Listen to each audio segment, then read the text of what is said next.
Почитувани слушатели, ви посакувам Божи благослов. Човекот кој беше ослободен од демони.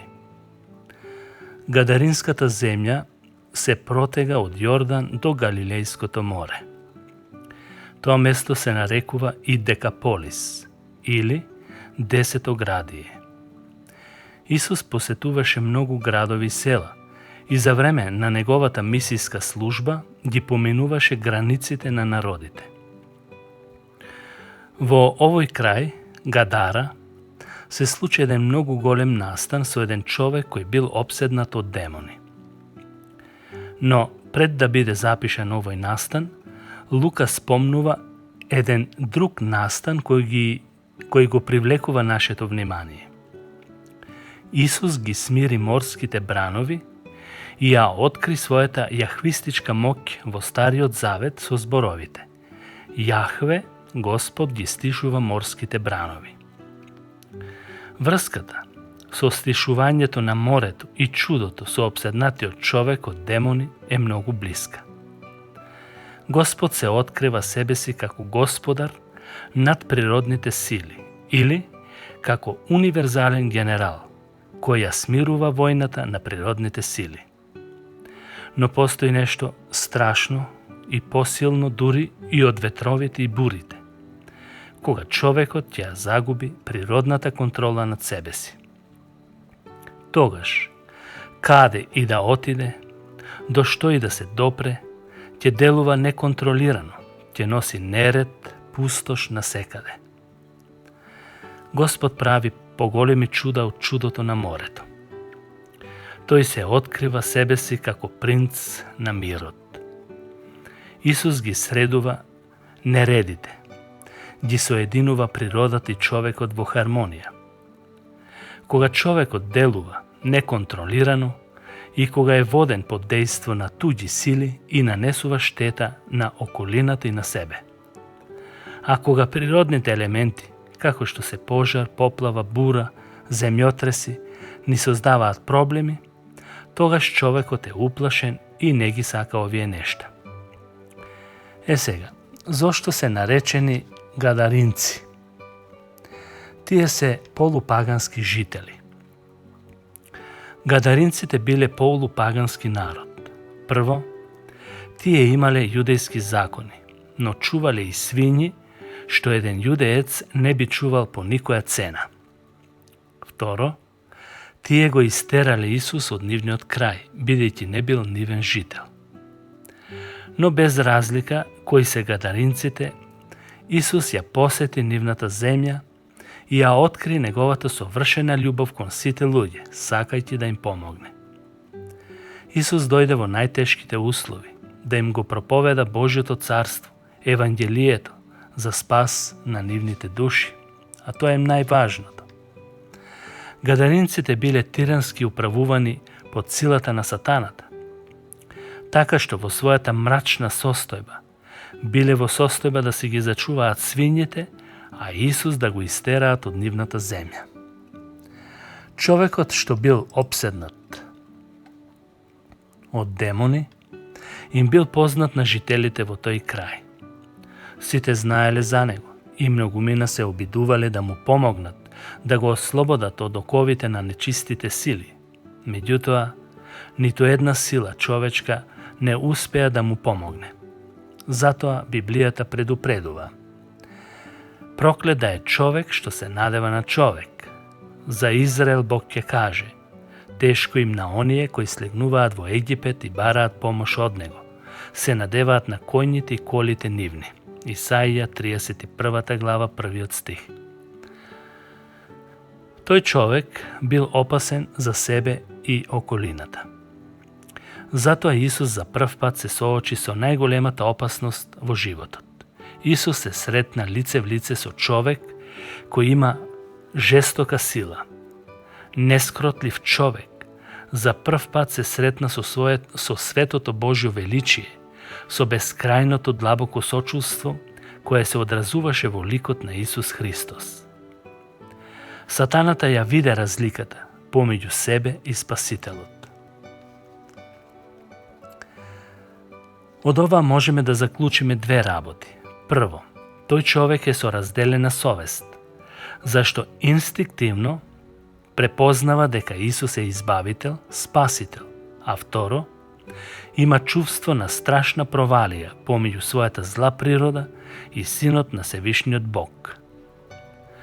Кога човекот ќе се најде во таква позиција, личноста човек е страшно погодена и бара решение за ослободување, а од друга страна се бунтува, бидејќи е контролирана од туѓа сила помоќна од него.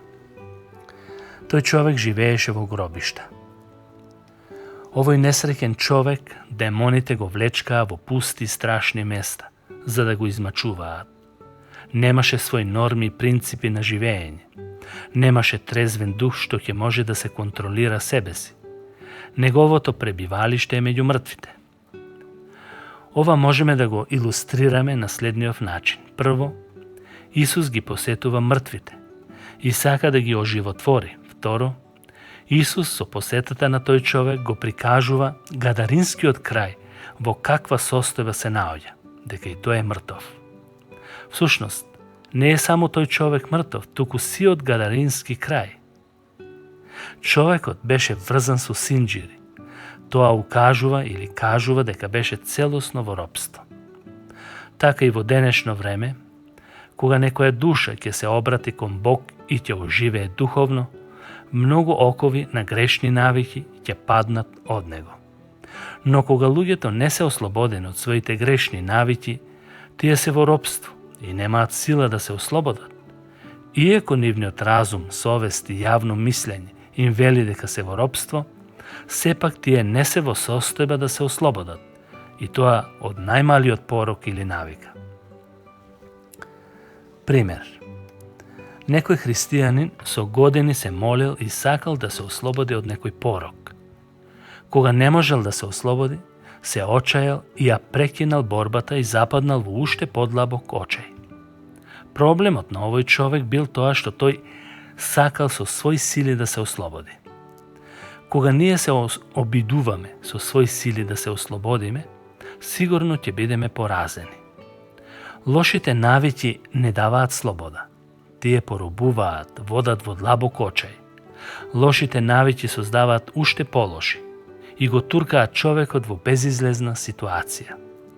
Човек не може да се фати за коса кога се дави, за да се спаси. Му треба помошник. Демоните како такви во Библијата се организирани. Господ Исус, нашиот непријател, го опишува како наоружан човек. Тој не е без стратегии и планови. Го обиколува сиот свет и бара некого да го проголта со неговата широко отворена уста. Демоните сакаат да го мачат човекот, да го усмртат и на крајот да бидат заедно во пеколот. Господ Исус доаѓа како посилен и им дозволи на демоните да отидат во свињите. Зошто им дозволи? Затоа што Исус сакаше побрзо да ги истера од човекот, а со тоа да бидат демоните измамени, полесно да излезат и да не се бунтуваат. А како второ, Исус му даде на човекот знак преку свињите, дека е целосно ослободен. Кога човекот виде дека свињите збеснаа, тој себе си се виде и тоа му беше сведоштво со каква непријателска сила имал работа, кои биле во него. Го гледаме човекот здрав. Кога бил ослободен од демоните, станал кроток ученик како седи до Исусовите нозе. Тоа што седи до нозете на Исус, ја прикажува смиреноста и спремноста да биде Христов следбеник. Но гадаринците беа тестирани и испитани со овој настан. Тие се најдоа лесноумни во поглед на Христовото дело. Христос дојде во нивниот крај да им донесе благослов, да ги избави од злото, меѓутоа, тие не го препознаа благословот и не сакаа избавување. Тоа е исто како оплакувањето над Ерусалим, кога и ти би сознал тоа што е за твојот мир, но сега е скриено од твоите очи. Зашто не го позна времето кога беше посетен? Евангелие според Лука 19 глава, последните стихови. тие добија чувство дека присутноста на Исус им донесува повеќе несреќа, отколку благослов. Кога човек ќе почувствува некоја трагедија, тогаш добива впечаток дека Бог не донесува среќа, туку несреќа. Некои се убедени дека Бог им ги скратува доброто, уживање и напредокот. Многу луѓе мислат дека ако се со Бог, напразно ќе си го трошат времето и дека нема што да добијат, туку ќе изгубат многу нешто во животот. Мислат дека ќе ги изгубат почитта од луѓето, пријателите, уживањето и општиот напредок. Но тоа е заблуда. Гадаринците беа во заблуда и затоа го истераа Исус. Таков пример имаме во Стариот Завет, во Псалм 73, со Асав. Тие се како Асав, кој кога се отстрани од Бог, почна да ги велича безбожниците и велеше: до смрт ништо не има оди назад. Успеваат во се што раката ќе им фати. Немаат страдања, не ги удираат неволите, иако се служат и со насилство и со гордост. Гадаринците се соочија со тоа искушение дека Исус им донесе несреќа. Свињите им се удавија и кој знаеше што ќе се случуваше понатаму ако Исус уште действуваше во тој крај, си мислеа тие. Но понекогаш, за да дојде ослободување од Исус, се појавува страдање како крајна фаза на вистинското ослободување, исто како на израелците во Египет. Гадаринците не го препознаа времето кога беа посетени од оној што им носи најголем благослов. Здравиот човек беше сведоштво дека Исус им носи благослов, но тие не сакаа промена. Најтешко му е на човекот кога ќе го пресведочиш дека треба да се промени и да ја смени својата стара природа. Пророкот Еремија вели: како можете да правите добро кога сте навикнати на зло? Зошто човекот не сака промена? Промената носи ризик, преку кој се менуваат околностите во местото на човечкото дејствување. А исто така, промената е нов почеток кој бара нов организиран живот и нови идеи кои не се базирани само на човечката интуиција, туку се вклопени во Божјата волја. Човекот не сака промена, затоа што и Исус рече дека луѓето велат сепак старото е подобро. Гадаринците беа под силата и влијанието на демоните. Исус им ја прикажува нивната вистинска состојба преку овој обседнат човек и бара начин како да ги ослободи од нивните гревови. Меѓутоа, тие донесуа одлука веднаш да си замине. Тоа е најжалосен стих во Библијата. Да го истераш Создателот, тој што ти носи благослов. Колку е тешко да си замислиме дека треба да го истераме Исус од нашата средина. Што можеше Исус да им донесе на гадаринците, ако не го истераа од нивниот крај? Прво, тој уште посилно ќе дејствуваше. Многу болни ќе излекуваше. Сакати ќе одеа, месечари ќе беа ослободени, парализирани ќе беа на нога, слепи глуви ќе гледаа и слушаа, а гревовите на сите ќе им беа простени. Тие сите овие добрини си ги скусија и бараа подхитно Исус да си замине.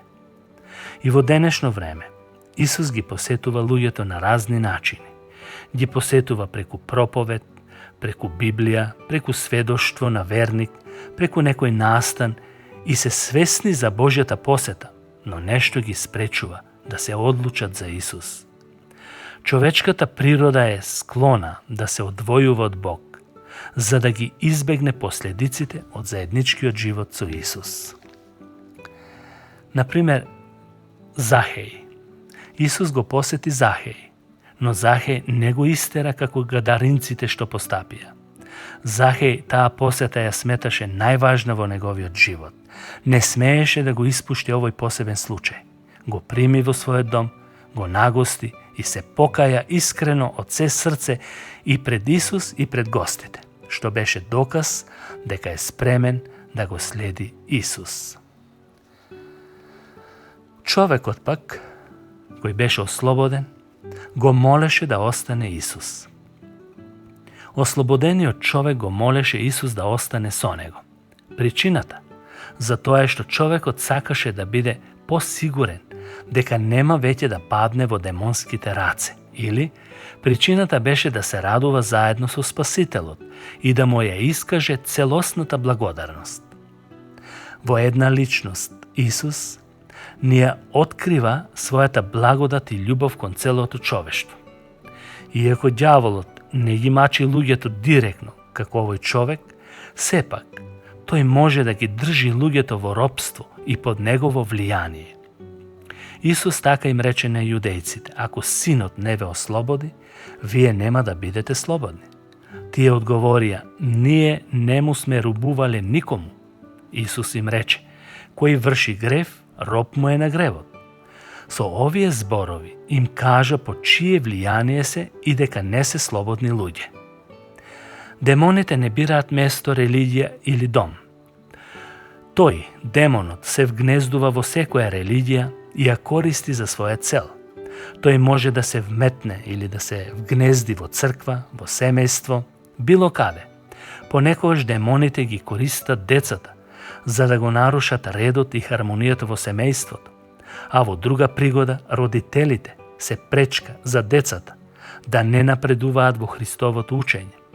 А пак во друга пригода црквата во целина не се подредува на Божјата волја и наместо таа да биде мисионерска црква, таа постанува соблазна и пречка за луѓето.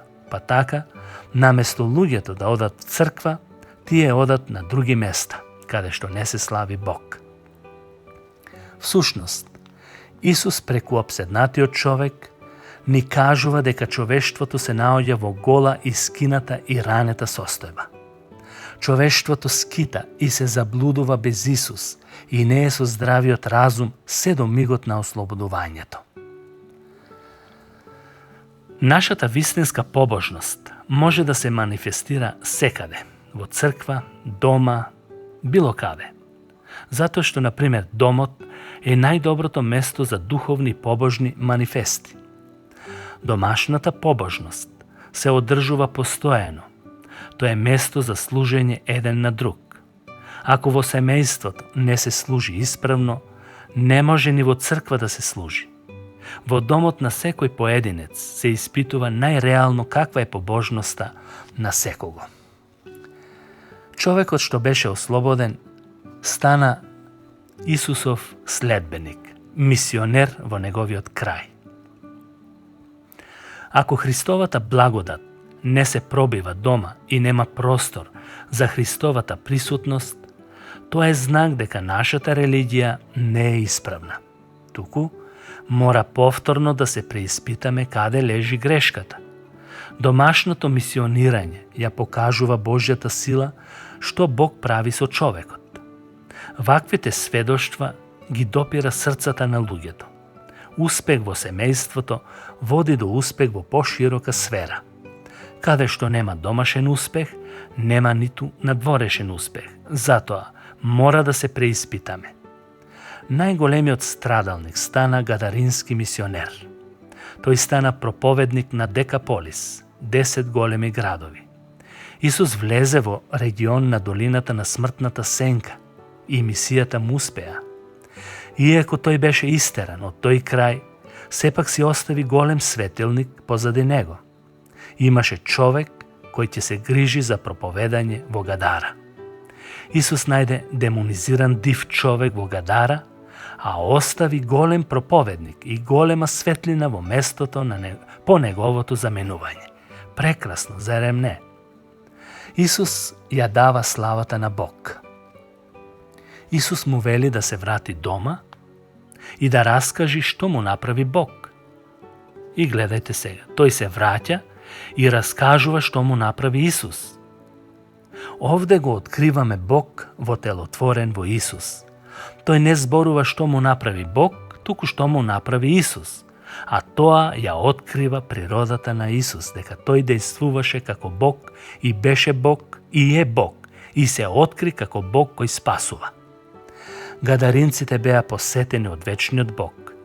Вечниот Бог сакаше да ги оживее, да ги ослободи од оковите на смртта, но тие не беа достојни за посетата. Бог ги посетува сите луѓе, во различни времења и со различни методи. Бог денес те посетува и тебе и го бара твојот и мојот живот. Тој сака да ги скине оковите на гревот и на смртта, да не ослободи од влијанието на демоните, а човекот одговара со јазикот на своите зли навики. Не сакаме тој да владее над нас. Па дури се поставуваат како рамноправни борци против Бог со зборовите. Зошто се бесни народите? И луѓето смислуваат празнини, се подигнаа земските цареви, управителите се собираат заедно против Господ и против неговиот помазаник, велејќи да ги скинеме нивните окови и да ги отфрлиме нивните јажиња од нас. Псалм 2. Кога не му се противиме на Бог, Бог ги благословува човечките синови и ги ослободува од секаков порок во секое време кое ќе го побараме. Дали си ти ослободен од Господ Исус Христос? Бог нека ти помогне ако не си. Примерот со човекот што беше ослободен е доволен да знаеме дека Исус може да го ослободи најголемиот поробен човек на оваа планета. Нека му е слава на Исус.